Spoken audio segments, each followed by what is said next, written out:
থেকে সুন্দর শান্তি আর আছে কোন? তাইলে আপনারা যে প্রশ্ন করেন আপনাদের প্রশ্নগুলোর উত্তর আমরা এইভাবে কেন দিই? অনেকে বলেন আপু বাজে কমেন্টের উত্তর দেবেন না, কিন্তু তাদের উত্তরগুলো আমাদের দেওয়া উচিত, তাদের জানানো উচিত।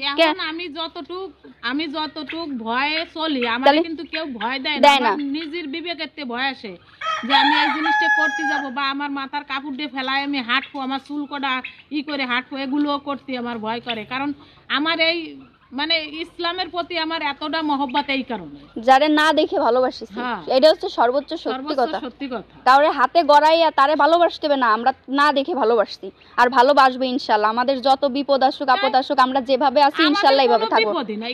তাহলে ওই যে বিপদ দেয় সেই উদ্ধার করে, এটাই। ওই জন্য টেনশন করে তো কোনো লাভ নেই। আচ্ছা দেখি, জীবনে অনেক কষ্ট করছি, কষ্ট করে কোনোদিন কিছুই করতে না, সীমিত কষ্ট করি, সীমিত কষ্ট করি, আহারের অভাব হয় না, রিজিকের ব্যবস্থা আল্লাহ একভাবে না একভাবে করেই দেয়। তো সবাই আমাদের জন্য দোয়া করবেন। আশা করি কিছু নোংরা মানুষের নোংরা চিন্তা ভাবনার উত্তর আমরা দিয়ে যাব এইভাবে, যতদিন আমাদের নিয়ে নোংরা ভাববেন। আপনাদের যাই করুক না কেন, যাই করুক না কেন, ওই মানসি কয় না যে ওই যে সাপ একবার ফেলাই দিছি ওই সাপ জীবনে মুখে নেব না, এটাই। আর ওইগুলো বলে কোনো লাভ নেই।